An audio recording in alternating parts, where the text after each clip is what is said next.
button and get started. And I just want to thank you everyone for being here today as part of this conversation.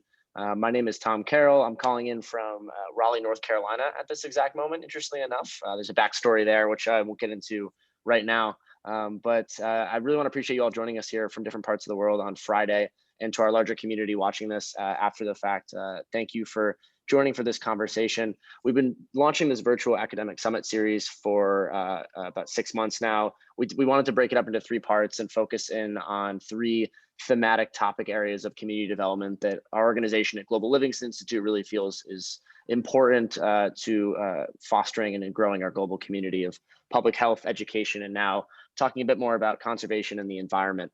And some of the work that's being done internationally and locally in the United States around this topic area. So we have some really amazing speakers today to talk about everything from specific conservation environmental projects to their experience in entrepreneurship to philanthropy, and really covering some cool bases today. So hope folks will really enjoy the conversation. And as always, we'll really want this to be as collaborative as possible. And I'll be emceeing and hosting the whole time. So we're hearing from our speakers talk, but also doing a lot of Q&A time and kind of making this more of a conversation at moments than just lectures and things like that. So thank you to all of our speakers joining us from Mexico, different states around the US and Kenya.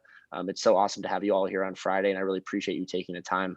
In some ways, time is each of our most valuable resources, so I appreciate you all being so graceful with that. So why don't we jump in and get started? What we like to do at the beginning of these is kind of feature some of our academic partners that are working in this space. You know, so much of our organization's work at GLI is really trying to connect academic community with direct international development work that's happening, and trying to find intentional ways to get students and faculty and academia in the field and better connected to work that's happening internationally at the community level, and trying to engage students and faculty and so many other folks in this regard. So in light of that theme, someone we've recently connected with from the University of Denver in Colorado, who runs the Entrepreneurship at DU department there.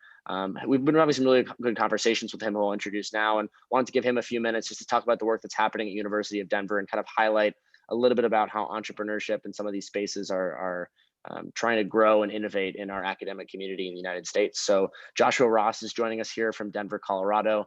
He's the director of entrepreneurship at DU, and is a teaching assistant professor of entrepreneurship at the University of Denver. He considers himself a tech entrepreneur and has over 20 years of experience in software development, security, and IT services, and actually founded a tech services company himself called Up to Speed Computer Solutions. So Joshua, you have the floor. Would love to hear some thoughts from you and a bit about the work that you're doing with entrepreneurship at DU. Thank you. I appreciate it. And good morning, everyone. It's kind of interesting, you know, things happen in threes. And this morning, in the last hour, Bitcoin had $1 trillion market cap. We re-entered the Paris Climate Agreement, yay. And the internet interrupted with Ted Cruz memes. I'm not really sure what all of that means put together, but an interesting morning nonetheless. So anyway, it's awesome to be here. I'm just going to spend a few minutes discussing how we're looking at entrepreneurship at the University of Denver. We recently reimagined entrepreneurship at the University of Denver and brought together the curricular, the non-curricular part of entrepreneurship under what is called now Entrepreneurship at DU. And I believe there are a lot of amazing synergies with GLI as we laid the foundation for entrepreneurship and we start to progress with our vision.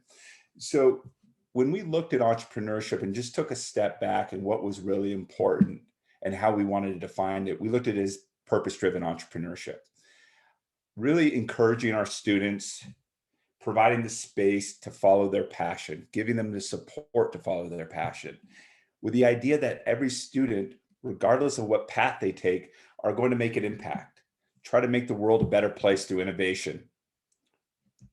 So the reason we took this approach is, well, there's a number of reasons for it. Me personally, I believe very strongly in purpose-driven entrepreneurship. I believe very strongly that you can make a profit, but by doing it, you can also make a difference.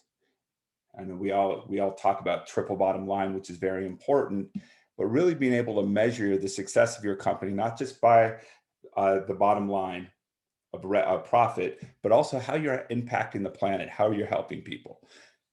Second reason is it really aligns with DU Impact 2025 at the University of Denver. And I'll take one line from the Impact 2025. It says, our students will be the ethical leaders, innovators, and world makers of tomorrow. I think that's very powerful and something that I want our entrepreneurship at DU to be very closely aligned with.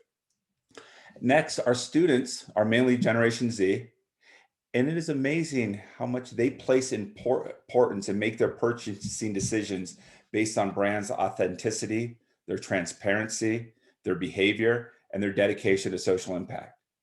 They make these decisions, what they buy, what they use, and also the types of companies they want to work for. And then finally, what's really important for us is when you look at entrepreneurship, that word, I think it can be very intimidating for a lot of people. A lot of people don't identify as an entrepreneur. They may be somebody that has started a business or has an idea, but a lot of times there's a stereotype around the word entrepreneurship. So what we want to do is using purpose-driven, helping our students follow their passion, looking at what's important, making an impact. We think they can connect with that a lot easier and realize, you know what, that could be me. And what we're doing with that is really kind of spreading this message across the university. Because if we look just at the business school and also the engineering school for entrepreneurs, will fail. We need to look at hospitality, social work, international, arts, and that's where we'll be successful. And that's a perfect cue. I'm all done. Awesome, Joshua. Thank you. Thank you so much for joining us here today and just sharing some thoughts. For everyone on the call, we shared Joshua's website, or the department he's from at the University of Denver. Again, it's Entrepreneurship at DU. Really want to just highlight his work because we've been having a lot of conversations with him as an organization, and really true to our mission at GLI is trying to figure out strategic ways to get students in the academic community sort of interested in some of these cutting edge fields and innovative space. And to Joshua's point, taking a little interdisciplinary approach to this and getting students interested in all different aspects of what concepts like entrepreneurship can mean for the environment and public health and all these sorts of spaces. And I think this is really a first step. Is having students and other people really get to hear from some of the work that's being done out in the world in various different spaces. Today, of course, in the context of conservation and the environment, we're going to be hearing from a couple of amazing organizations that are doing very unique things in that space. So Joshua, thank you so much for joining us today. Really, it's been a pleasure connecting with you over the last few weeks, and more work to come between GLI and DU for sure, and hope you'll enjoy some of the sessions for today. So without further ado, we'll jump in with our first presenters. We're going to hear from two amazing organizations today. And just for folks hopping on the call, I'm going to kind of play the MC role from the GLI side of things. We're going to be hearing from two different organizations. They're going to give some lectures and sessions for us, and try to get the audience involved as much as possible after the fact. So I'll be doing Q&A sessions. So as folks are speaking, please give them the time and attention you can, and mute yourselves if you're not our speakers. And if you have any questions, use the raise hand feature on Zoom, throw them in the chat. We're going to be running some conversation time after their sessions and try to get some back and forth and really, hear from these speakers, but also hopefully have our audience really engage with them and ask them some questions and kind of get them to think critically and differently about the work that they're doing. So first off, we're hearing from an organization, the two people representing Planet Buyback, which is an amazing organization. We'll share their link in the chat right after this. Planet Buyback is a consortium of organizations that have come together to build a community that supports land and ocean conservation through land purchase, ecosystem management, climate mitigation strategies, and the empowerment of Indigenous people and plastic pollution solutions. Planet Buyback has developed a really simple model for individuals to join to make recurring monthly donations for as little as $5 to Planet Buyback. And investing in environmental projects that they have vetted and partnered with from around the world, and really trying to take a different approach to philanthropy and entrepreneurship as it relates to combating some of our most pressing environmental issues in the world today. So we have Lulu and Jillian joining us today from Mexico and the United States, respectively.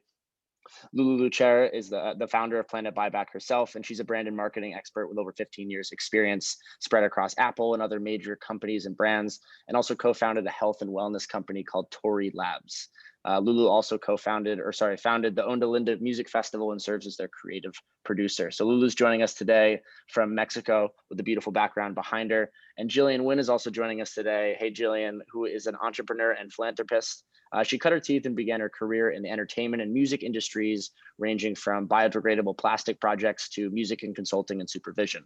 Jillian's an active philanthropist and has served on many local, national, and international board of directors. And Jillian's also chaired and produced events and spoken publicly on behalf of the arts and the environment since 2007. They're going to have some interesting conversations with us today, talk a bit about Planet Buyback's work, and also kind of reframing the way we're approaching the environmental reality that's facing our world, and how we can approach these issues in a more productive, constructive way, and some new models around philanthropy and conservation. So Lulu and Jillian, you all have the floor. Thank you so much for being here. Hopefully I did you justice in your introductions, and the floor is yours. Wow, Tom, thank you. You really did your research, because I think you know more about my background than I do. I kind of forgot some of those things that I've done. So thanks for the good research. And thank you, Joshua, for that short but really informative talk. I think that you brought up a couple of points that definitely relate to some of the points that I'm going to be making, particularly when it comes to tools for impact and how to align environmental and economic agendas, which I'm going to get into. But it's very encouraging for me to see that big universities like Denver are really devoting their resources to this topic, because I think that is where things need to go in the future. So before I pass the floor to Lulu, who's going to talk more about Planet Buyback and this wonderful project that she and I have been excited and devoted to for the last couple of years. It's been a 2-year gestation period, but we finally gave birth last week and we're the proud parents. So I'm going to let her get more into that. But before we do that, I just want to revisit the topic statement that we came up with for our portion here and break that down a little. Since this is an academic forum, I think we should really make sure we're on the same page with all this terminology. So the topic sentence is the importance of changing our mindset toward our environmental reality from one of doom and gloom to one of rise and conquer. So first, let's talk about our environmental reality. What exactly do we mean by that? So the environmental reality is the consequences that we're living with now as a result of 3 major things, in my opinion: the Industrial Revolution, unsustainable development, and a misaligned environmental and economic agenda.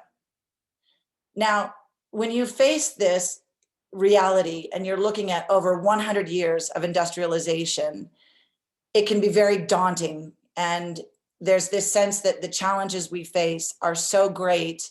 How do we turn this around in relatively short period of time? We're running out of time, right? And because I've been working in this space now for decades, I have struggled myself personally with how to maintain hope and find a path to action that I really can believe will make a difference. So when we look at historically at all of these things, you can start with the Industrial Revolution and how we started to shift all of our practices away from more indigenous practices and integrated earth-based, harmony-based practices into what we're doing now without any regard for the future consequences. And even as recently as the other day, I picked up Kurt Vonnegut's book, Breakfast of Champions. And I'm reading his book, and he's a satirist, and he's talking about the environment and where it's headed.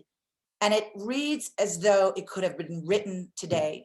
It is so prophetic that I had to look back and see what year he wrote it, because I thought, wait, I know this book is an old book, but 1973.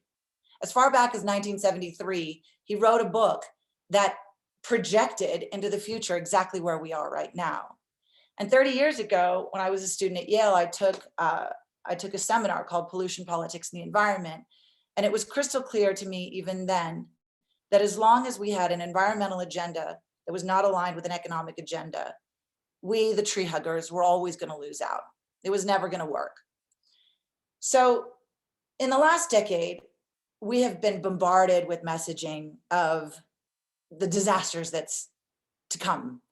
We see images of melting glaciers. We see images of starving polar bears. We see images of burnt down forests. And there's only so much of this negative imagery you can take. And a lot of that preaching is going right to the choir. And so as a spokesperson for Conservation International, I was always very careful when I was, I'd have to be up on stage in front of hundreds of people, trying to raise money, trying to get people to buy into the work that we were doing. And I was always mindful not to go to that doom and gloom place, that I always wanted to encourage people to believe in the work that we were doing, to believe that, yes, we've got this, we can do this. Because unless you give a person a feeling that there's hope, how do you do it? It's like, a boxer doesn't step into the ring if he knows he's going to be pummeled. He's got to believe he's got a chance, right? So for a long time, I've held that philosophy that we've got to give people hope. We've got to shift this mindset, or we will be paralyzed by our fear. Fear is paralyzing, and it's scary. All this information we're getting is very scary, but it's not enough to ask people to shift a mindset. You have to give them tools. You have to give somebody a path to action that will give them a sense that they are moving toward the goal and that it is possible. And so when Lulu came to me with this idea for Planet Buyback, and she outlined this methodology and this new model, I had at that point actually stepped away from conservation philanthropy for probably about 3 years. I had produced a big event in 2016 for Conservation International. It was very successful. And at the end of the event, I was just feeling empty, like it wasn't enough. So I took a few years off. And then in 2017, I believe it was, no, 2019, Lulu came to me with this idea, and it was like the lights went on in the room. And I really believed in this model. I think it is an amazing tool to help people have a call to action and find a way to reinstill hope. And before I go on any longer, because I will come back later to talk more specifically about how we've applied our tool and our methodology, specifically in East Africa with the work we're doing with the Global Livingston Institute. I want to pass the floor to Lulu now, who's going to tell you about this wonderful tool that we've developed. And before I go, though, I do want to say that it's very hard to have these dialogues, when you're speaking on Zoom and a bunch of these little squares are just black with names in them. So I would hope that we could have a continuing dialogue. I'm sure there's a lot of really smart people out there that have a lot of things to share with me that I could learn from.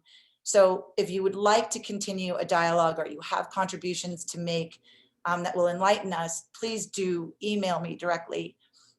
We are all about breaking down silos, creating partnerships, giving voices to all of those that don't feel they have an outlet. So my email address is Gillian with a G, GILLIAN @planetbuyback.com. And I welcome any input, challenges, anything you want to throw my way. I'd love to continue the conversation. But now off to you, Lulu. Thank you, Dilly. Hello, everyone. So a little bit about how Planet Buyback came along. So I run a music and art festival in Mexico.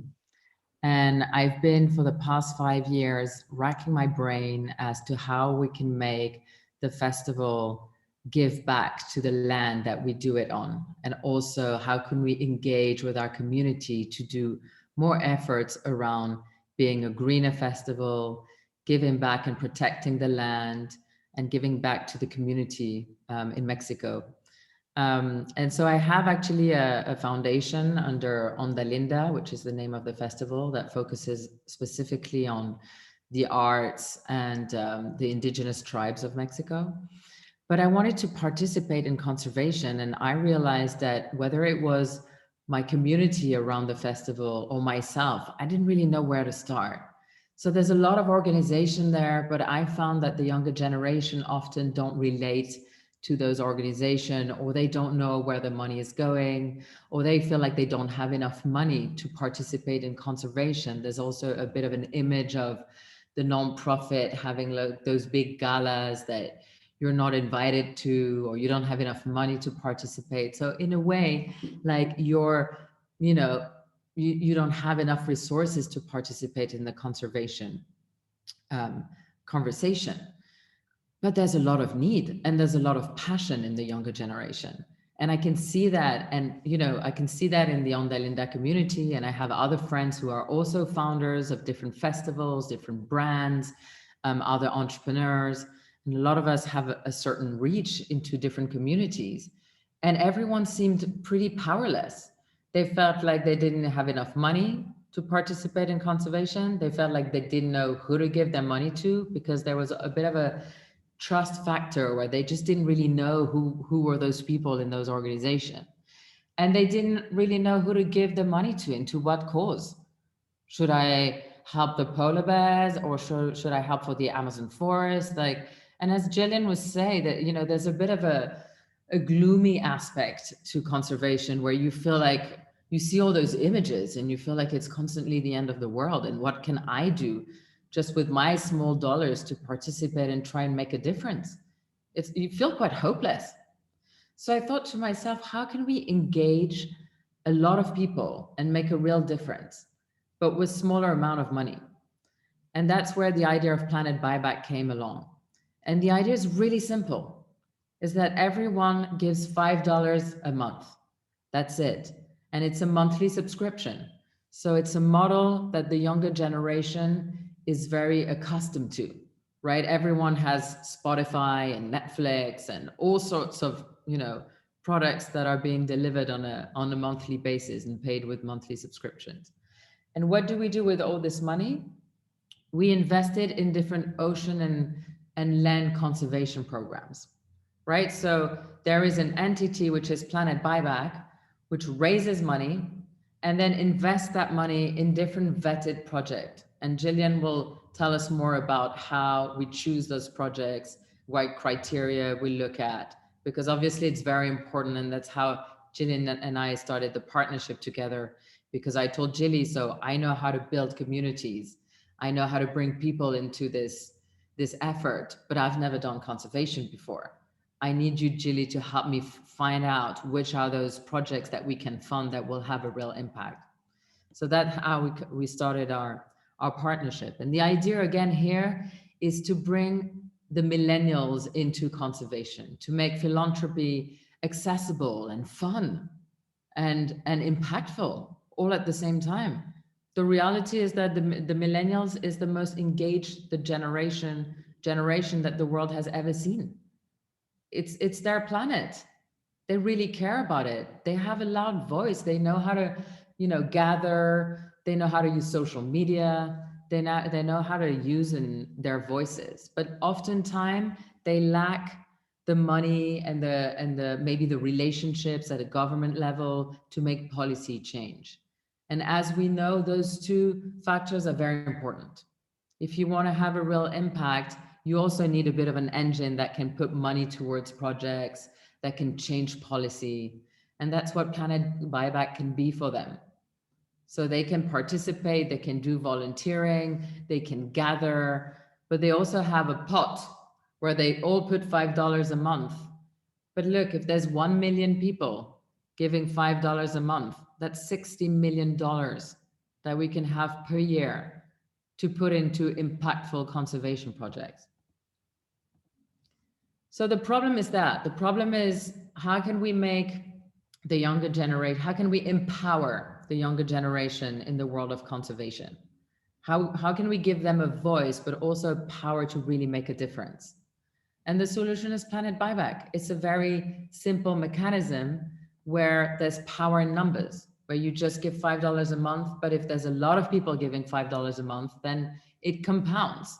And then you're a huge community, and you also have a voice that's composed of a million of different people, right? So it's not just this one organization with an old structure of 5 people that kind of decides of everything. This is a community based, right? It's from the ground up. People that come together to support different projects, they can volunteer, they can participate in many ways. And if they don't really have the time, but conservation and the future of the planet still matters, all they have to do is give $5 a month. They don't have to be that involved. At least they know that they're participating in the effort. And again, it's like, we want Planet Buyback to be a must-have, like Netflix is, or like Spotify is. This is the Planet monthly subscription that everyone can have. We also want to reinvent. So I run a music festival. When I started Planet Buyback, I went to see a few of my friends that do the same thing for a living. This is a picture that we took in in one of the Ondalindas a few years back. And I thought to myself, you know what, a lot of time those fundraisers are really boring. That's the other thing. It's like a really traditional old school gala. You know, the younger generation doesn't really resonate with this either. How can we make that more fun, more engaging? And a conversation around arts and culture and joy and celebrating the environment you're in, the forest, the beach. It has to be connected. Doing some kind of dinner at a restaurant to raise funds is maybe not, when you think about what you're trying to do for conservation, maybe that doesn't make that much sense in the end of the day, right? So what we do well, as part of the founding members, you have different organizations. You have Ondalinda, you have Mayan Warrior and Maxa and Sagpe, which all are music festivals or Burning Man camps, or people that do a lot in wellness as well. And we have another, and music in general. And we have another founding community called Conscious Lifestyle, which is a lot about conscious living. And it's a magazine that you can look up as well. And this is just the beginning. We actually have a lot of other communities that reached out to us to be part of the Planet Buyback effort now that we have launched. But we wanted to start somewhere. And just amongst all of us, founding communities, the 5 of us, we reach about 250,000 people. And with our brand, you know, a broader reach. But it's really about all coming together. That model is about having all the communities, the brands, you know, the different generations come together and participate. It's a small effort, but compounded, it's very powerful. So I'm gonna give the floor back to Gillian, and she can maybe introduce you to the first 2 projects that we're funding and what's our thinking behind how we look at projects. Thank you, Lulu. You know, you said something at the end there that reminded me. I was doing some research on another organization that we'll be supporting called the Green Schools Alliance. And the founder is a woman named Margaret Watson. And I pulled a quote from her video the other day as I was researching it because it's so aligned with our thinking. And she says that collectively, we have tremendous leverage in combating environmental issues. So to the point of changing the mindset to rise and conquer, the key word in that sentence is collectively. And if you were to kind of summarize what our goals are with Planet Buyback and what our mission is, it's that we're trying to raise an army. And you can't send the army out into the field unless they have arms. They have to have tools to use and weapons. I mean, I don't want to use the word weapons, it's too negative, but we're trying to raise an army, we're trying to empower them and give them tools. And so if any of you listening find yourselves in a position now or in the future, you know, where you want to do something like this, it's not enough just to give the message of awareness, awareness, awareness. I think we're all woke at this point, that there's a point at which awareness isn't enough. Now you have to arm the masses to go out to do something. So that's basically what we're doing in a nutshell. So to get specifically into the projects, the first thing we did is we developed a set of criteria that we would use as a template to filter all the projects that we were considering supporting. And it's a 5-point criteria system, very simple. It's all on the website, but the first one is leadership. And this is where we spend the most amount of time. You know, an organization is only as good as its leadership. So we look for leaders who are visionaries, whose visions that we buy into, they have to be aligned with ours as well, but who are also competent, who are executives, who can execute on that vision. Great leaders also know how to identify, attract, inspire, and empower a great team. So we take our time getting to know the team that they've built around them. The next criteria point we look at, and this is the one that I really want to talk about, the others you can just read on this slide, is scalability and impact. So in an ideal world, you're always looking for that silver bullet. You know, what one action can I take that will have the greatest impact? But until we have the technology advanced enough to where it becomes more affordable to use renewable energy and more affordable to use alternatives to plastic waste, we're always going to be battling these big things. And there is no big move. And that was the harsh reality that took me years to come to, is that, you know, in turning over every stone to try to find this big move that I could do that would really have this tremendous impact, you know, I kind of had to settle in on, well, with the resources that I have, there isn't one big move. So for now, it's about plugging up the dike with the fingers, you know, as many holes as you could plug up. And even though that seems, you know, for a while I dismissed that idea because I thought, oh, who's going to run around doing all these teeny tiny projects? It's not going to matter.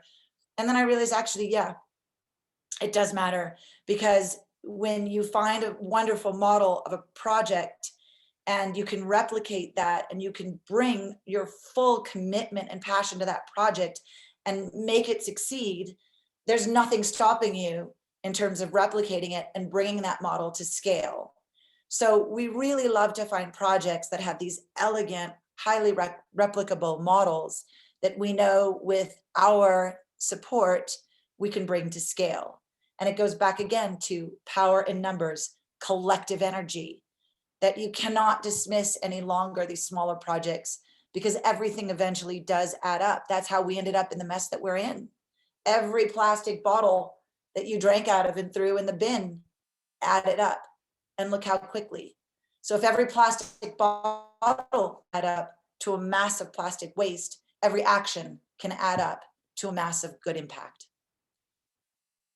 The work that we're doing with the Global Livingston Institute is a fantastic example of exactly that kind of project I'm describing. They identified a problem, which is plastic pollution in Uganda. And that is a relatively new problem in Uganda as a result of an influx of humanitarian aid, which is coming packaged in a lot of plastic.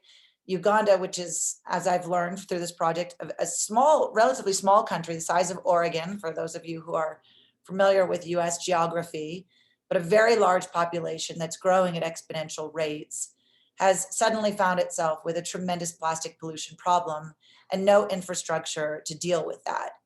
So the Global Livingston Institute, with its wonderful resources, figured out a way to build a recycling plant in Kabale that is completely run and operated and built by local Ugandans, that creates now an economy for the locals to bring in plastic, earn money, and also a supply chain, so that they have already identified the end users to purchase the plastic, which is probably the trickiest piece, if I'm not mistaken. Tom can correct me on that. But you know, it's one thing to build the plant, recycle the plastic. If you've got no buyer on the back end, that doesn't leave you in a very good spot. So their work in verticalizing that whole supply chain, I highly commend. And it was one of the most attractive qualities of that project, is that they had thought through the entire process, the full cycle of the work that they were doing. And as far as budgets go, it's a very inexpensive proposition. It's $10,000 or $15,000 to build one of these plants, and then it lives in perpetuity, and it's managed by the locals and provides a great influx of economic resources for them. So the next plant is designed for Lira, which is the third largest city in Uganda. And when we learned this was their next site, we knew instantaneously that it was a perfect project for us. We are going to be funding that project, and I hope that it won't be the last, because when we find partners we love that have the kind of leadership that we're looking for, like the Global Livingston Institute, and full disclosure, Jamie and I are great friends, and it's always wonderful when you really know the people you're working with and you know the deep level of integrity that they bring to their work and the commitment and the passion that they bring to their work. You already know you've got a win coming out of the gate. So we look at this as a long-term relationship with our partners at GLI, that yes, we'll build the plant in Lira, but that's not going to be the end of our work together, and that we want to continue to work with them and support bringing this project to scale. And it also speaks to another important principle of Planet Buyback, which is addressing systems change. And by now, I hope that you're all really familiar with that. But if you're not, there was a really wonderful paper a few years ago, I think probably 2017, that came out of Stanford, that talked about why philanthropy fails. And it came back to this idea that we need systems change. And it goes deeper into it, but one of the ideas in systems change, sorry, my sun is coming up over the mountains here in Idaho, and I'm getting this really nice natural light, is that, you know, a lot of organizations and nonprofit organizations are working on the same goal, toward the same goal, but they're competing for the same resources. And so you have a lot of siloing going on, and everybody's fighting for the same dollar, but they're all going to the same place. And so it's really critical for us that we break that system and change that system. So anytime we have members or friends or broader colleagues and cohorts from our community who have projects they're working on and things they're passionate about that come to us, we avail ourselves as much as possible, support the work they're doing, to align ourselves with them so that we can create this tremendous groundswell. And it's a working together. And that also, I think, speaks to this idea of a rise and conquer. It's coming together, as Lulu said, bringing all of our collective goals together and saying, okay, what resources can we pool and how do we best deploy them to accomplish our collective goals? I think I've covered a lot, and I really want to make sure that we have time to open this up to discussion. So Tom, I'm going to pass it back to you now so you can take over and moderate. Amazing. Yeah, thank you so much. Jillian and Lulu, thank you so much. For folks on the call, if you wouldn't mind, this is the best attempt that I've seen in the world of Zoom to give a proper round of applause. But in addition to this emoji, if you're able to, can anyone unmute themselves and just give a little round of applause if you're on the call? Lulu and Jillian, thank you so much for being with us today.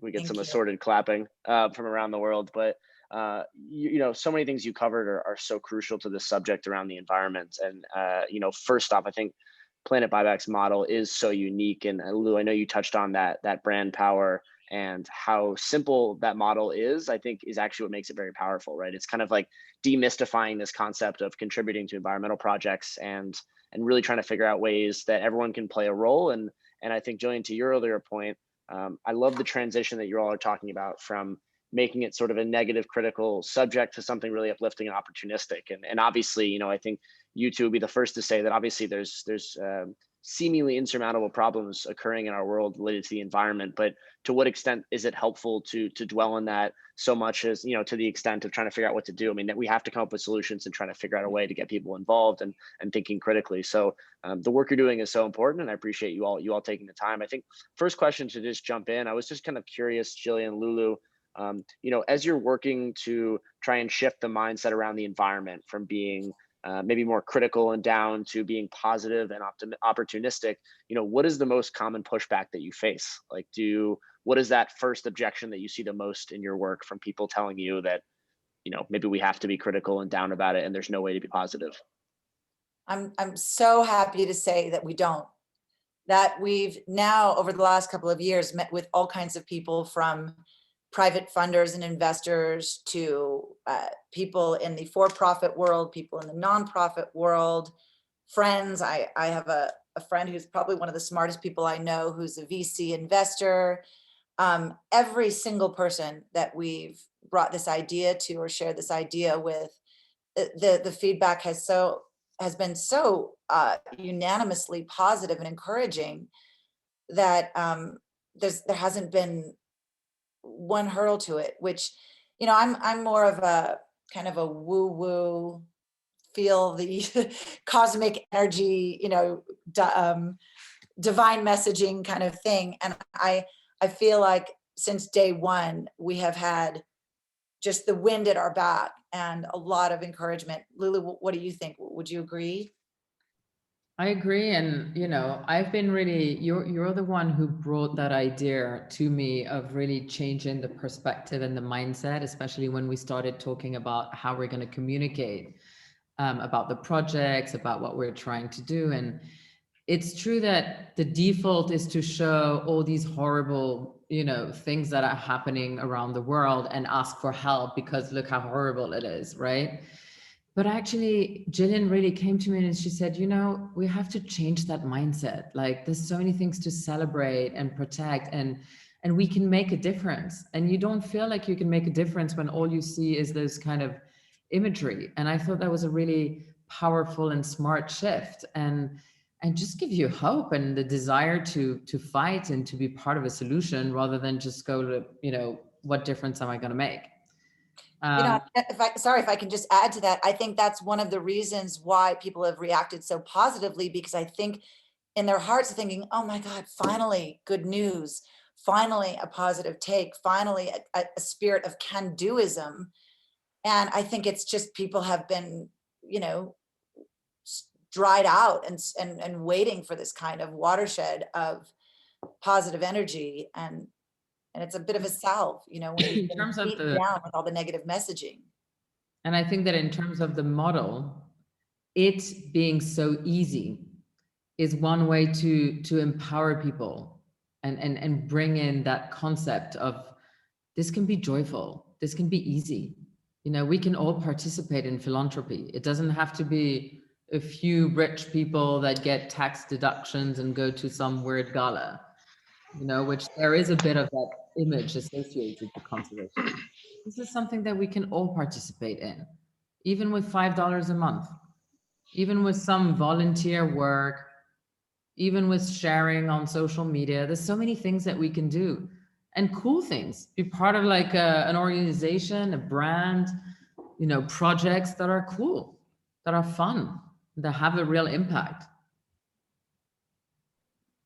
Yeah, excellent. It's such a good point, and I'm really glad to hear from both of you that not only has there been not a lot of pushback. I mean, I think in conjunction, like it's great to hear that a lot of your constituents and people you've connected with have been, one, really supportive of the concept, but also of the model itself. And I think that's, I mean, I think to your point, Lulu, like you're offering a very simple, matter-of-fact solution. I think that's kind of what we need. I mean, we can talk about these issues as long as we want, and we should have these conversations about the issues themselves, but here's a solution. Like here's how everyone can plug in. And even if it's not directly being able to plug in by you know, donating, it's spread it to 10 people. Just keep spreading this concept. And I love, one of you mentioned this idea of sort of our personal investments to the planet. I think is a really good brand to work with. You know, how do we all collectively contribute to this issue and sort of in a weird way, like hold ourselves accountable? I mean, I think in one way it's kind of holding ourselves accountable to the impact of our collective actions, and you know, again, that joyful perspective of making it cool and fun, and look at all these amazing projects that are happening. Like here's how you can plug in. Like this is not rocket science. Like, yeah, you know, and I'll add to that, Tom, by explaining how this philosophy really directs our project selection as well. And this is something Lulu and I spent a lot of time thinking about at the beginning, is when we were choosing the projects that we wanted to launch with, we were very careful to choose projects that we knew, we would absolutely be able to fund. You know, we didn't choose projects that were $100,000, you know, we chose projects that absolutely we knew we would fund, and projects that were very tangible, that had a beginning, a middle, and an end, so that we could show our members, we just built a recycling plant in Lyra. We just built a food systems protection storage, all renewable energy in the Amazon forest. You know, we just protected 30 miles of coastline in Indonesia. So we wanted to give them a win, something that they felt like, oh my God, we actually accomplished something. And so that's one of the criteria points that I didn't get to, but the last criteria point is what we call relevance. And it's, you know, our sort of catch-all where we can kind of put our own little sauce on it. But what's very relevant to our community is to give them a very, what's the word when you want immediate gratification? We wanted to give them immediate gratification. I mean, donors love it when they can give their money and see exactly where it went and how it worked. So it was really important that that was one of our criteria. Give them a win, you know, already out of the gate. So, you know, I think eventually over time, as our fund grows, and we'll have a little bit more flexibility in the kinds of projects that we support, we will be able to support projects that are more ambitious, that might have a longer timeline, that may not deliver that immediate gratification. It may be a delayed gratification. But by then, I'm hoping that we will be educating our members, because a lot of our members, as Lulu said, you know, are going to be these millennials, younger people, or people who just, you know, have big, busy lives and don't have the time that I have to be like this full-time tree hugger who's researching like mad and doing all this due diligence. I mean, who has time to do this? I barely do. So we want to make it easy for them, but I'm hoping to also educate and enlighten our members so that they understand what real impact looks like. You know, that sometimes you have to invest in a project that might be thousands of miles from home. And your first instinct might say, well, you know, why do I care about plastic recycling in Uganda? I'm never, ever going to go to Uganda. And you have to teach them how it's one integrated ecosystem, and that a plastic problem, pardon me, in one part of the world could lead to plastic in the oceans that end up on the beaches exactly where you live. Or the food chain, you know, the ocean protein food chain is toxic with chemicals because of the plastic. And guess where you're getting your fish? You know, it's like I always say, the hip bone's connected to the leg bone. We are an integrated system. And that is something that, you know, we need to teach those who are just kind of coming to the party a little bit, you know, not late, but who are coming to the party now, to see this as a global effort, that every little project does matter, that it is all one interconnected web. So that's something that's, you know, also on our agenda in terms of not just deploying funds, but you know, shifting mindsets and hopefully educating a future of environmentalists and philanthropists. Yeah, excellent. Really, really strong points, y'all. I think a lot of that, you know, it makes a whole lot of sense, and it's especially, I think, specific to the concept of the environment. I think that message in and of itself, Jillian, like it rings true the most, because I think it's easiest to make that case that this is all of our collective problem. It's the tragedy of the commons. I mean, this is, if anything, this is like the issue that ties us all together, and I think that's really important. And I like how on a practical base, Planet Buyback does put all that emphasis on the local leadership piece, right? It's like, if you're going to invest in the Marshall Islands or in Uganda or Lao or Guyana, like you're investing in projects that have that expertise and are being run by people from that country that know their issues better than anyone. And I think that's a really key point that sometimes gets lost in No, the for general sure. field of development. For sure. And I will say that, you know, over the last 15 years, one of the points that has been really being pushed to the forefront now is the importance of Indigenous empowerment. That it's now becoming very widely known amongst the conservation world that the real stewards and guardians of the forests and of these pristine ecosystems and some of the most critical biodiverse ecosystems on the planet, the custodians and stewards of those areas are Indigenous people, and they are the ones who know best how to protect them. And unfortunately, historically, they have been the ones with the least amount of power because they don't have the financial resources. And so those are the ones that are, you know, often forced to destroy their own resources just to stay alive. So there's been this lovely new shift now in the conservation world of really emphasizing the importance of Indigenous empowerment and making sure that if you're coming in from outside with a project, that you have the complete buy-in and proprietary spirit of the Indigenous people, because otherwise the project will fail. And that has happened historically, where big conservation organizations and NGOs will come into a country, small village, let's say, you know, superimpose a program, spend God knows how many resources developing them, implementing that program, only to see that it's not sustained because the local community hasn't bought into it, and it doesn't speak to their voice. And one of the organizations we're working with is a wonderful organization called Give Power, and they install solar panels in areas of the world that need energy for things like running health clinics, schools. They build water desalination plants that are all renewable energy run. And most recently, we've been talking to them about working with them in a project in the Amazon, because we really want to make sure that we're geographically diverse. So right now we have a project in Africa, we have a project in Indonesia, and our, you know, next project will be in the Amazon jungle. So we've been working with them to try to design a project there. And what I love about their approach is they collect members of the community and they sit down with them and they say, look, this is the technology we have. We have solar energy. We can bring this in. We can build anything you want. What is it you really need? And they said, well, we need a place to store food. We need refrigeration. They have this problem of food abundance and food scarcity. It's literally feast or famine. And in their periods of famine, when they need to go to the market to buy food, they need money to buy food. So they start to destroy their resources to get that money. So food security is a big issue. And if any of you have read Project Drawdown, which is Paul Hawkins' book, which is a wonderful database of all the solutions to combat climate change.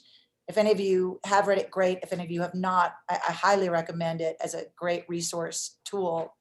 One of the top 5 solutions to mitigate climate change is food storage. Refrigeration is a huge, huge contributor to carbon in the universe, an atmosphere. So we're looking at building a facility, a community facility in Colombia, where they can store all of their food in renewable energy, safe, clean refrigeration, which will also protect the forest. Again, this is a project that has what I like to call kind of a buckshot benefits. You get to improve the health and the diets of the local community. They have a way to store their food. They can protect their forests. It's a much cleaner way of storing food. These are other criteria points that we really look for in the projects we support. But the point I was really trying to make is the model that Give Power uses of going into the community and asking them, how do you want to use these tools and how best can we help you? That project and will have a much greater level chance of success because of that local buy-in and the Indigenous, support. Absolutely. Yeah, no, really well said. And thanks for all the thoughts from both of you, Jillian. You made some really, really good points there. And I like that term buckshot benefits. That's something I'll definitely look into personally and hopefully check out that book as well. A final question for the two of you, and I think you've already hit on this a lot in your talk, but obviously the environmental and conservation issues that you all are tackling with Planet Buyback are very unique and collective, or I'd say unique in how collective those problems are in our world. I was just kind of curious, as you were touching a little bit on the model itself, as we're talking to other people in the field of development and other organizations, do you think this model is something that other field experts should be considering as well? Like, is this something that people in the public health space or education space or other fields of development should be thinking about? Like, is this a model of philanthropy that could be the future? Or do you think it's really something that is environmentally specific and that's what makes it so effective? Lulu, my voice is tired. It's your turn. I absolutely think that this model is replicable, and I think that in general, we're operating even in the for-profit world in a way that is more and more about shared economies and organizations where we share resources, we participate a little bit in a bigger pot, and because of technology. Right? This is how this whole thing started, is that now we have means to reach a wide audience around the planet. We have means to bring a message to a wide audience of people we don't know. And we have means to create communities this way that can then gather in the digital world or in the real world, depending on what makes sense. But look how our situation with the pandemic has accelerated this. We're talking about huge companies that are closing offices. So we're creating a new way of participating in social and societal in the way we organize ourselves. And I think it's true of nonprofit as well, right? The way things are funded, but also the way we can leverage resources and bring a collective together. So, I think it's a model that exists both in the for-profit and in the non-profit, and that has a future because it just makes sense, and it leverages technology and habits that exist, especially in the younger generation. And just to answer your question about whether it's a model that can be replicated across other industries or the best case scenario for us is that this model is so successful that it garners the kind of global attention that people say, well, why didn't I think of that? And why can't we do that? I mean, look at what Tom's Shoes did. Buy a pair, donate a pair. And now there hasn't been, a new startup company that I can think of that hasn't had some kind of social impact element, designed into their model. So ideally, absolutely, this can be used anywhere, anything you care about. Lulu was just the one who came up with it first. Excellent, and we're obviously very grateful to Lulu for that. We're gonna jump over and take a metaphorical flight to Kenya in a second, but I was wondering if Jillian or Lulu, if either of you had any final thoughts you wanted to share before we jump over to John. I think we'd be very happy to hear feedback and from the audience here. So we really encourage everyone to go and visit our website, planetbuyback.com, and give us some ideas, some feedback. This is a collaborative effort, and we'd be very happy to hear from you. Absolutely, yes. And to everyone on the call, again, we'll be resharing Jillian and Lulu's emails, do a follow-up email for the event and their website. Planet Buyback, they have a really cool website. It's where you can actually donate to the model if you want to, or even just check out their work and learn about all that criteria. So encourage folks to check that out and reach out to Lulu and or Jillian as well to keep the conversation going. Jillian, any final thoughts from your end? Oh, I'm just so grateful to all of you for taking the time to listen to us. I know that you're probably in a lot of these Zoom things, so I hope that there was something in here that you could take away. I was hoping to, hear more voices from you so I could learn a little as well. So please don't hesitate to share any thoughts or ideas with us. I put my email address in the chat. And, I will say this, that eventually we are going to develop a program for universities where we hope to create an internship for college credit, whereby we can enlist the help of brilliant people like students like you to help us come up with campaigns to engage more of this particular millennial generation that we're trying to engage and empower. So if any of you have any interest in talking to me about that, it's right now just in my head, but hopefully it will come to fruition within the next year. But thank you so much, Tom, for having us. This was really an honor to be asked to do this. So thank you very much. Thank you all. Absolutely. Well, thank you all so much for being here and taking the time. Again, in addition to the resources you were talking about, time is a very valuable one, and appreciate you both being so gracious with your time. We'll share all that information with folks on the call and our larger networks as well. And to greetings to you in Idaho and Mexico, respectively. Feel free to hang on and for John's session, but if y'all need to go, then thank you all so much for being here. And John, without further ado, we'll jump over to you. And as I said, we'll kind of do our best to metaphorically travel over to Kenya via Zoom. I want to introduce our next speaker for our final session of the day and talk a little bit about his organization and who's speaking with us. But John works for an organization called Greenlight Planet. I'll share their website in the chat. And Greenlight's mission is really in the solar energy space. And they are working to deliver energy to the world that everyone can afford. Greenlight Planet designs the Sun King solar devices to change the lives of the world's 2 billion off-grid consumers that use dim, dangerous kerosene lamps for lighting at night. And just to give you an idea of the scale of Greenlight Planet, there's over 10 million Sun King homes using their products around the world, spread across over 40 countries with over 40 million users. So the scale of Greenlight Planet is pretty amazing. And John is joining us, John Macharia, who's joining us from Nairobi, Kenya today, is the business leader of East and Southern Africa for Greenlight Planet. Has over 20 years experience in business management in some of the fields such as fast-moving consumer goods, telecom, and energy. And before Greenlight, John worked for companies like Samsung, Nokia, and Coca-Cola. So John, thank you so much for joining us today. I see you have the Greenlight background going on, so you're on brand for our session, and you have the floor. We'd love to hear a bit more about your work and some of the work that you're doing with Greenlight. Thank you, Thomas. Thank you, and thank you everyone who has joined in this call.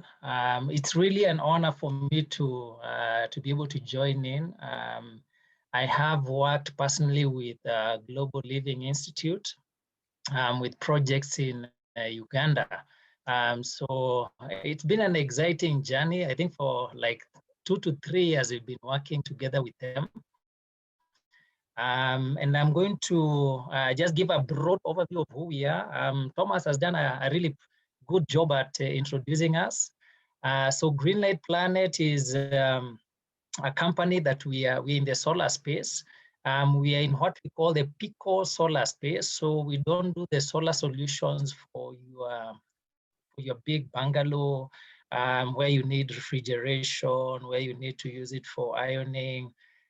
We target the what we call the unserved, the underserved communities. Underserved communities are those who either they don't have access to the grid connection, so they're living in areas where the grid connection has not gotten to them.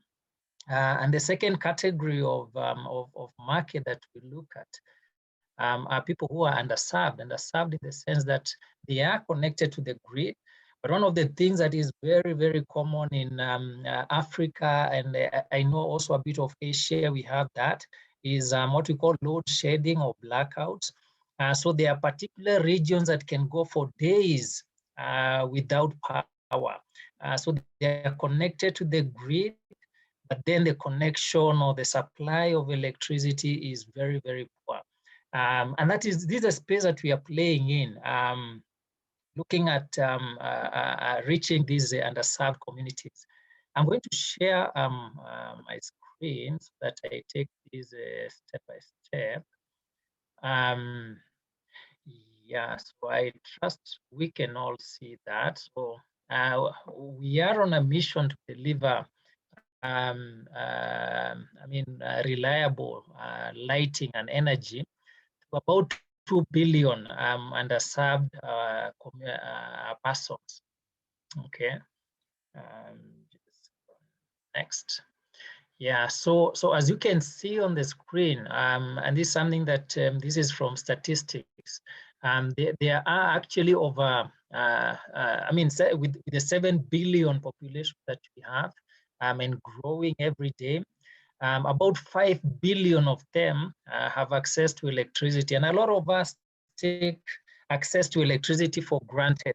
But yeah, so these numbers tell you that there are like 2 billion people who don't have access to electricity like many of us do. We get to our homes, we can turn on our electronics, we have lighting every day, day in, day out.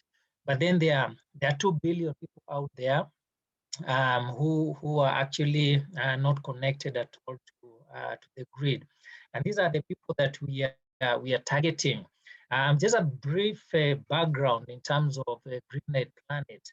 And I know we have within our audience students in university, and this company is one that is very it will speak to a student who is at the university.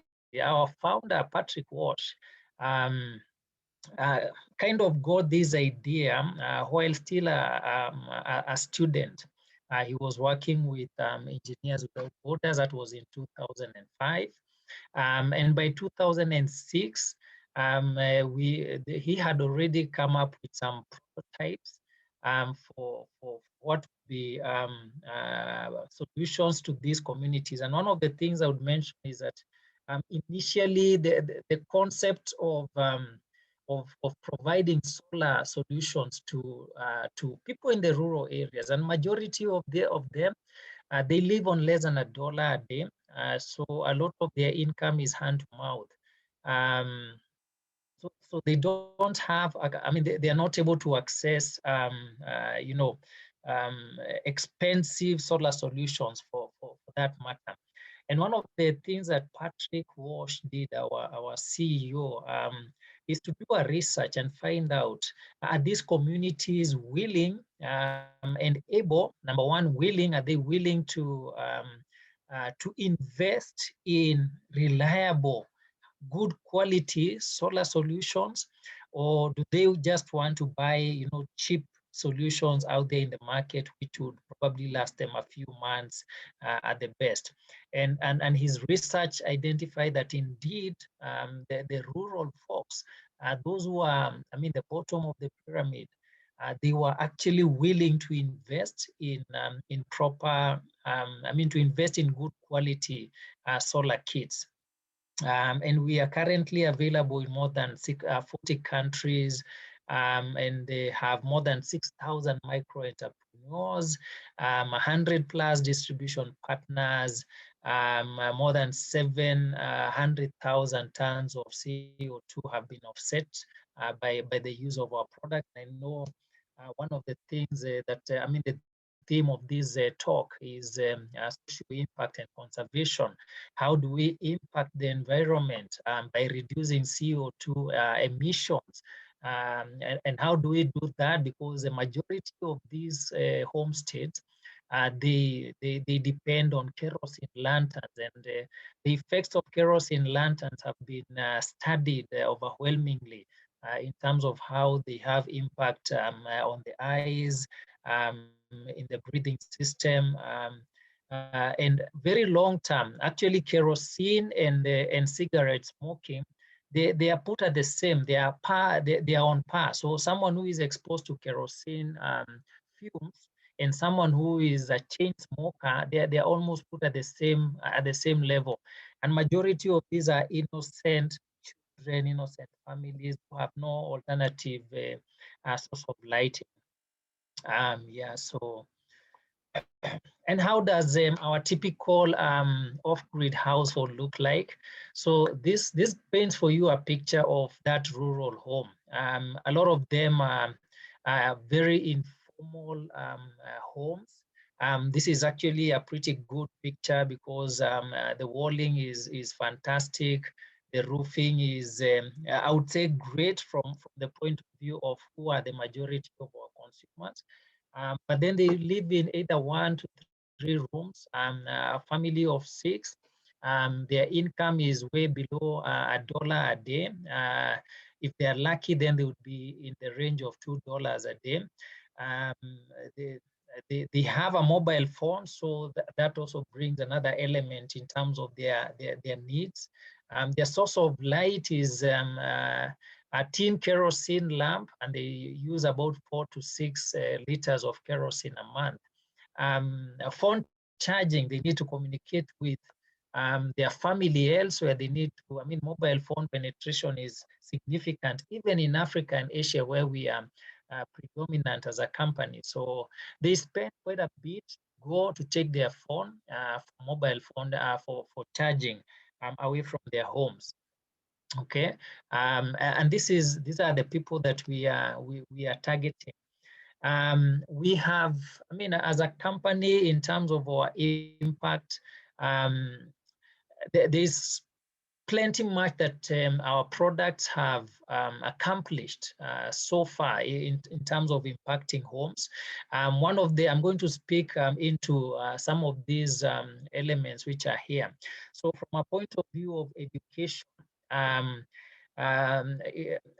really liked it when Julian and Lulu were speaking about impacting communities, and that element of conservation. What can be done in terms of conservation, and education is one of the areas where we have seen a lot of impact of our products. Why? Because traditionally, when kids come back from school and they need to be at home to study in the evening, in the majority of these homes, these children, these school-going children, they are denied the opportunity to have a good environment for study at home. Why? Because if there is only one source of light, it's probably being used by the mother in the area where the cooking is happening, and they are most likely left in the dark. But then there has been a lot of effort, both by communities purchasing the lamps themselves, but then to a very big extent by organizations who purchase, and I'm going to speak about our products. We have an entry product called Pico. that is utilized as a study lamp. But then we have lots of organizations who target this, and they do this on a social impact kind of thing. I can give examples from Lesotho, some of the markets that I cover, Swaziland, which is now Eswatini, a couple of organizations who target schools, and they would buy 1,000 or 2,000 lamps and distribute this to the to school-going children. And after they give the lamps to the children, they also do a measurement. What was the performance before the lamps were distributed and after?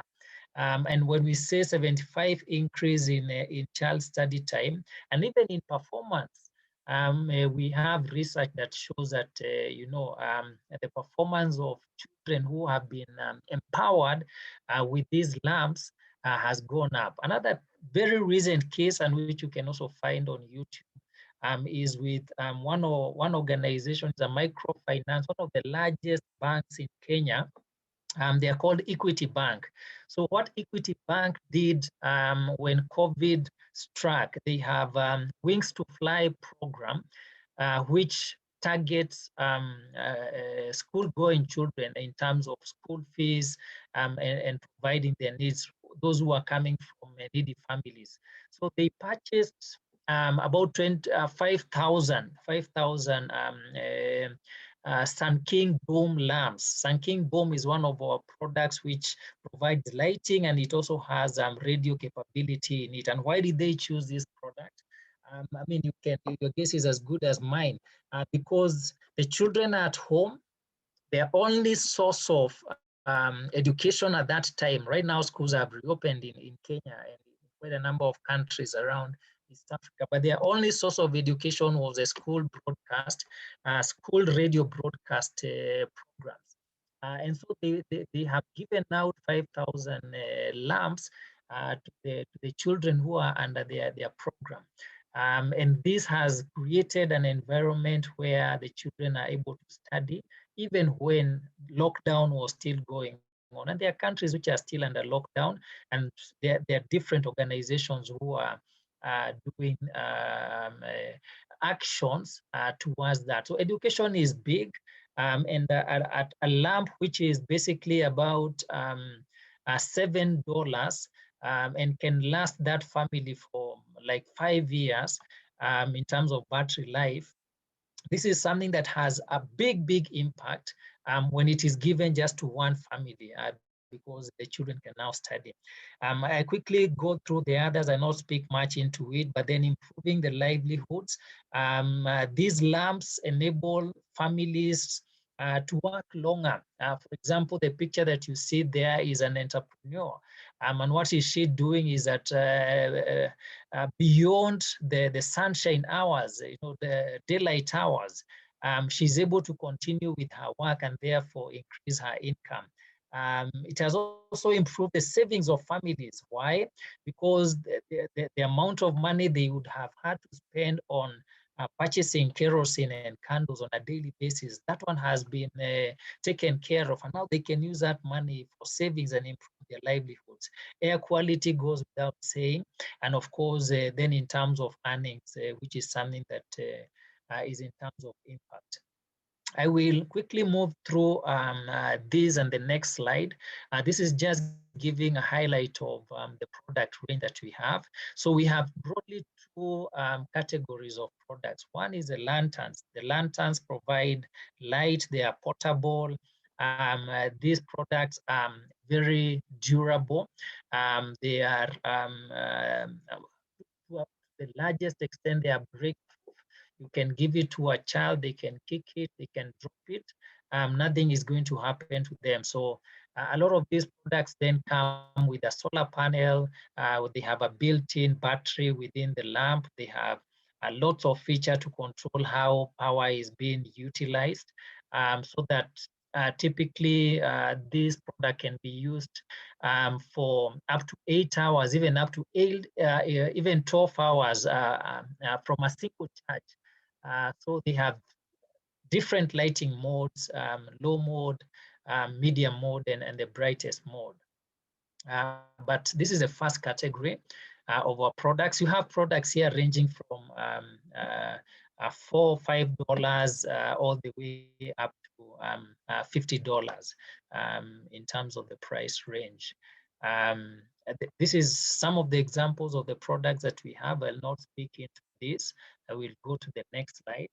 And the next one is showing our home systems. The home systems are products that are designed to serve more than one room. So as you can see on the illustration on the right side of the screen, a child is studying somewhere under one lamp.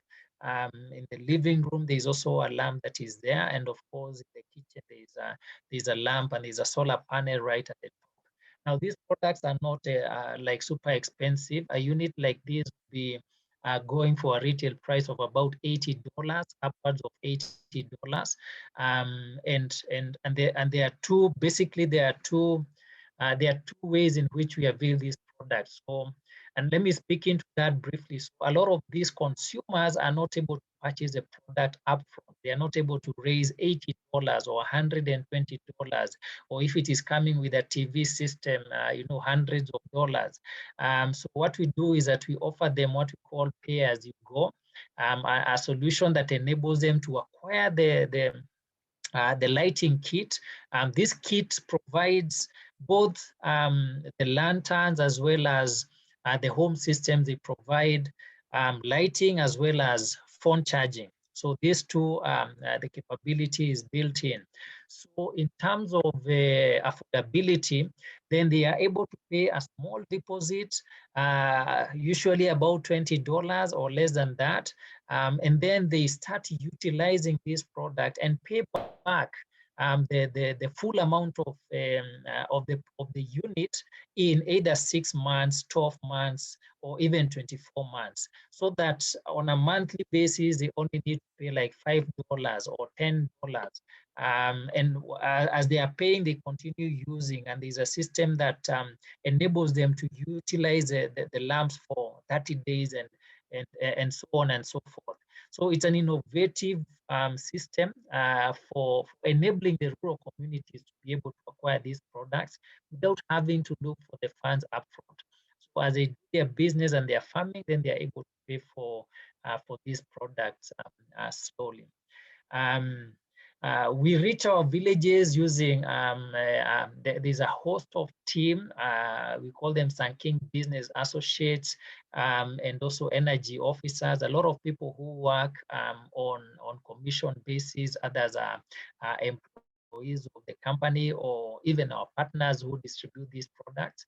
And therefore, there's a lot of impact in terms of communities, not just the end users, but then everybody who is in the chain and who is contributing in one way or the other to making sure that the product reaches the consumers benefits in one way or the other. I think to my final slide is how we do this. There are two ways that we reach the products to the consumers. One of them is through partnerships. So we have a lot of partnerships with either big brands or small organizations, social enterprises. You can see some of the names that are written there, like Orange. They're really big partners. Toto has been one of our partners for a long time. Recently, they also introduced their own solar solutions. In India, which is one of our big markets, we have Fullerton, which is a microfinance, one of the largest microfinance organizations in India. Sanimani operates across several countries in Africa.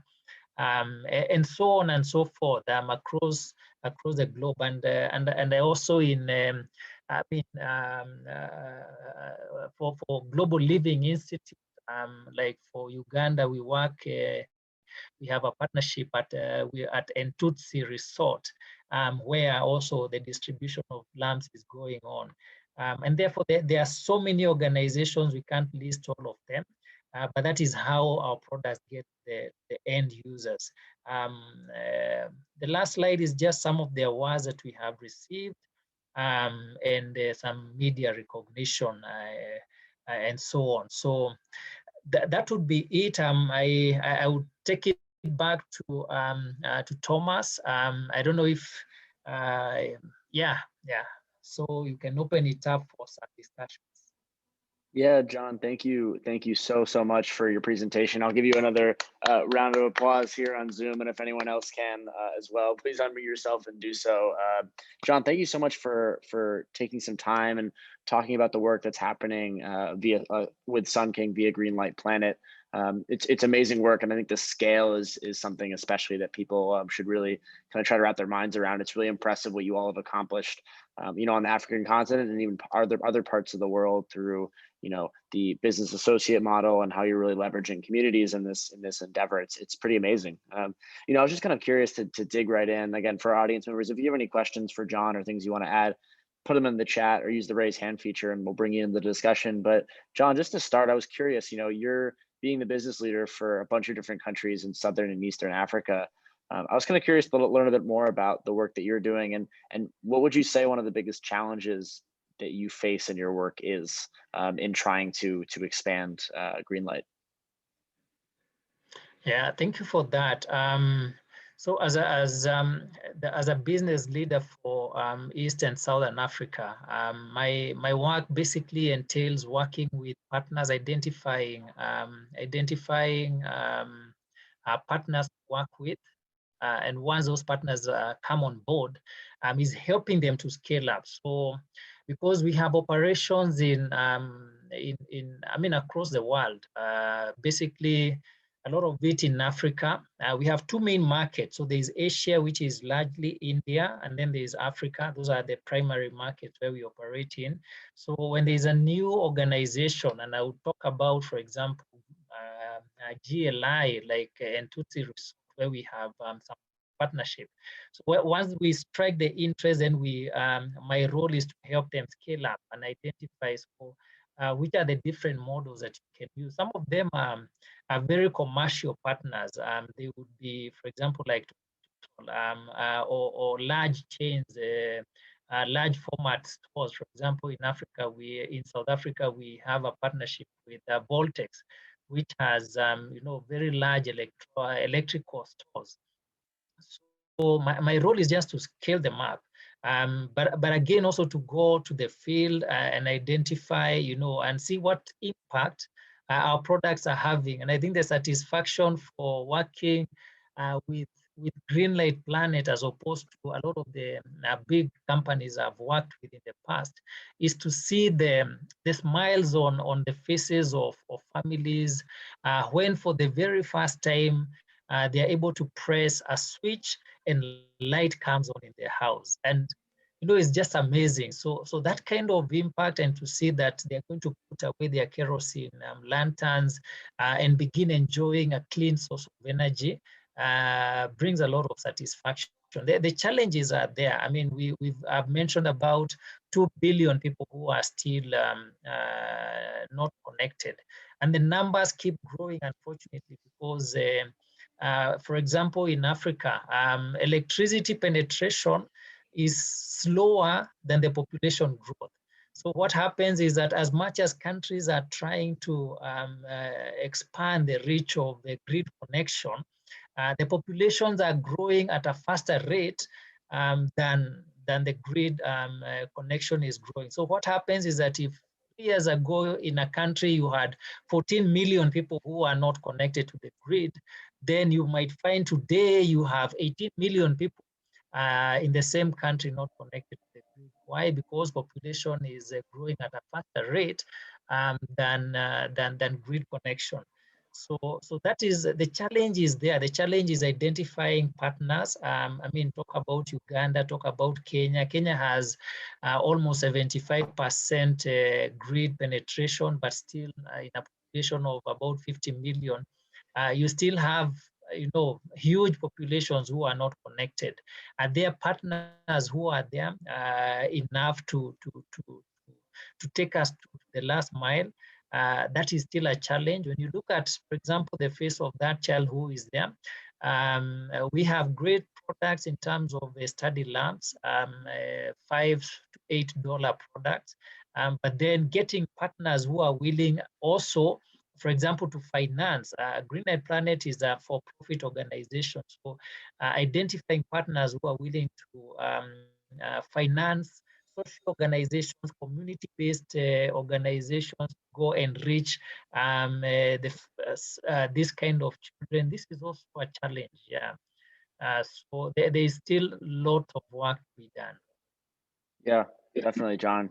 Thank you for shedding some light on that. It makes a lot of sense, and I imagine it's something you encounter in a lot of your work. I was curious. You talked about how populations are really booming. Let's take the Southern African continents, or the context, the East African context. You have really high population growth rates. Even India and different parts of the world. And you said that solar access, or sorry, electricity access in general is not able to maintain pace with that.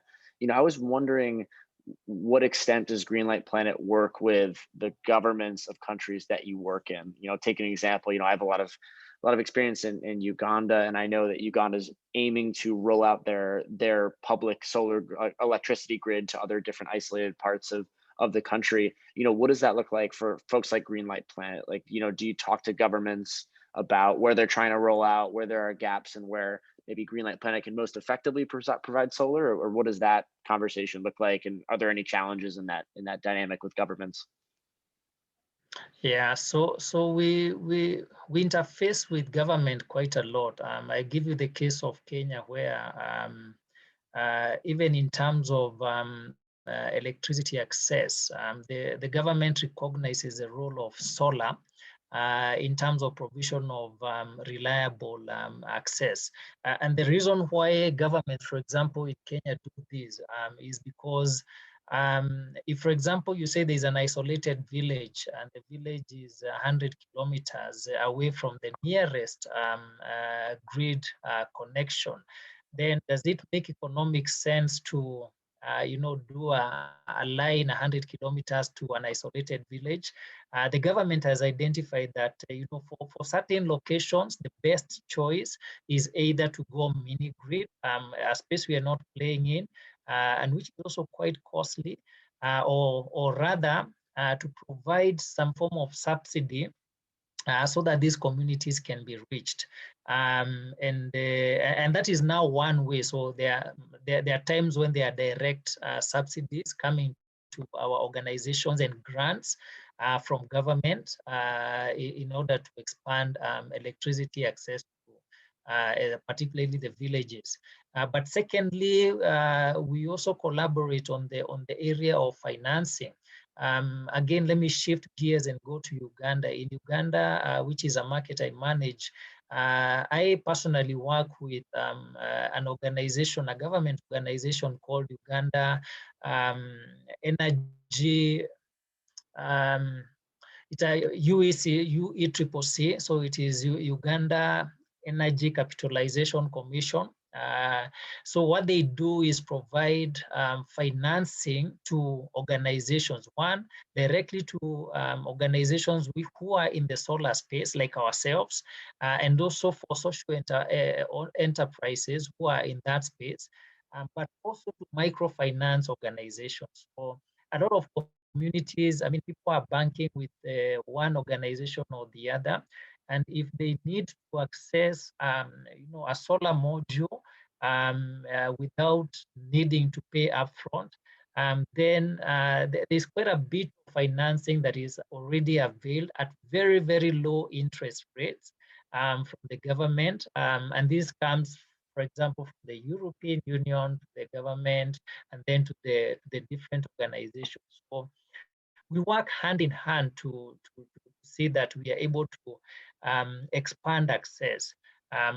Some of the other things that we do also with the government is fighting counterfeits and fighting substandard products. So a lot of governments have also realized that there are lots of substandard solar kits which are coming into the market, and basically it is it's a loss for the economy, because you buy one kit today and 3 weeks, 2 months down the line, it is not working. So in terms of in the space of regulation, which kits should come into which market. A lot of governments have now come to a level where they see that if a product is not GLI is a global body that looks after certifying solar products. If you're not GLI certified, then you cannot import products into quite a number of markets.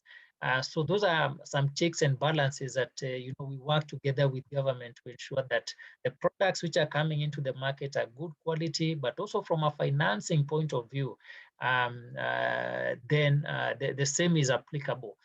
In some cases, and I know I'm speaking a little bit too much, then also in the area of affordability, we also lobby to ensure that certain taxes are not levied on our products. So there's a lot of lobbying, and we have lobby organizations for solar manufacturers, and it is true in quite a number of markets.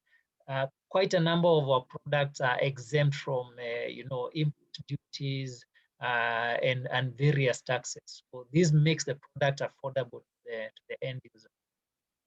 Yeah, absolutely, John. No, it's really interesting to hear a little bit more about that. And I know, to be honest, this applies to United States, Uganda, any country around the world. But I know oftentimes the government serves many purposes, but sometimes it can be challenging to work with governments as an independent business. And there are some issues around where their attention is lying and how things move. And I know that can be challenging at times. So it's interesting to hear a bit more about how Greenlight handles that. I know probably as the business lead in a lot of those countries, you're having to deal with a lot of those conversations. Final question for you before we wrap things up for the day.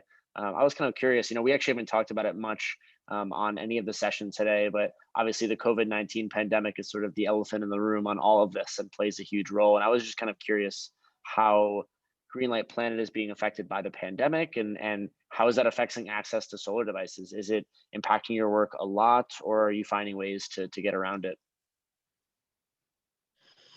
Yeah, so as a company, yes, we've been affected. Yeah, whenever there have been lockdowns, our teams are not able to go to the field. And the same applies now to our partner team. So I mentioned that we work through many partners. As we speak, Zimbabwe has been on a lockdown since 1st of January. It's one of those markets where, we target. So yeah, the impact has been there. How do we go about it? So in some cases, some of the partners we work with would be exempt from certain restrictions. They would be considered essential services. For example, when I mentioned Equity Bank in Kenya, or Kenya Women Microfinance Trust, those are organizations who would be allowed to continue operating even when there is very strict lockdown. They would not shut their doors, and their teams would still be allowed to go to the field. So in a way, yes, distribution has been affected, but also secondly, because in terms of our tentacles, we work with a big array of partners in terms of what they do out there. So there are some of them that we find who are now exempted from restrictions because they provide essential services.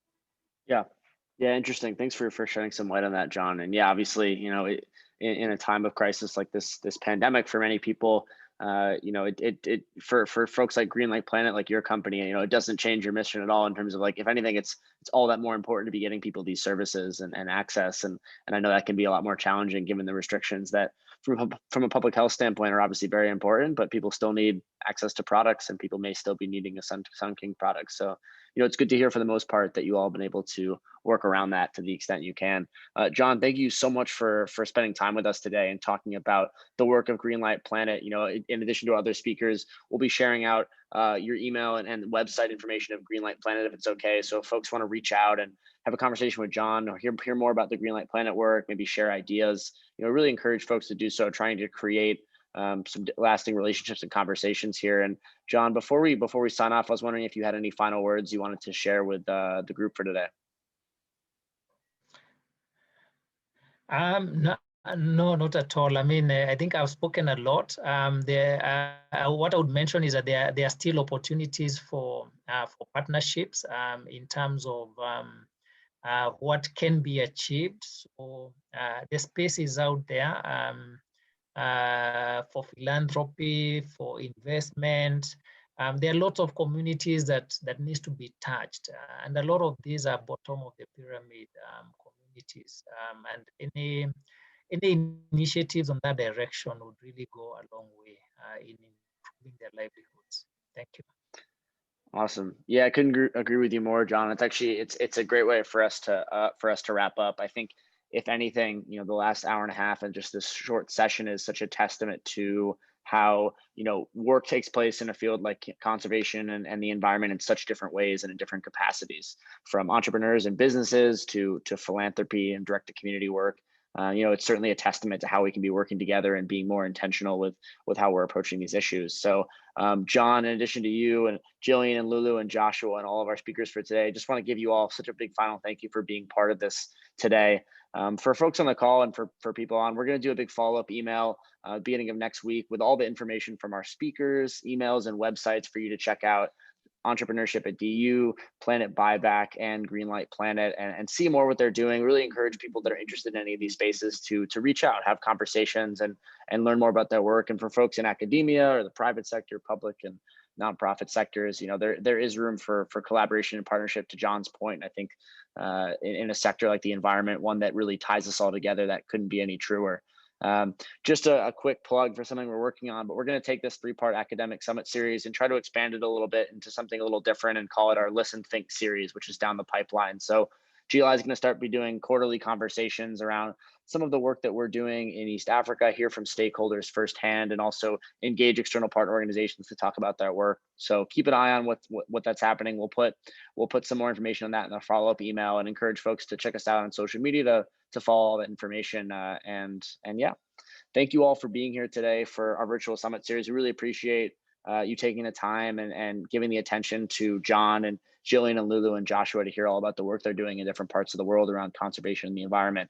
Hope you learned at least one valuable tidbit or notion that you can take away and use in a future conversation with any of them or other folks. And depending on which time zone you're in, I hope you have a wonderful rest of your Friday or rest of your evening and a great weekend. Thank you all, everyone, for being here, and hope you take care. Thank you, Tom. Goodbye, everyone. Have a great day. Thanks so much.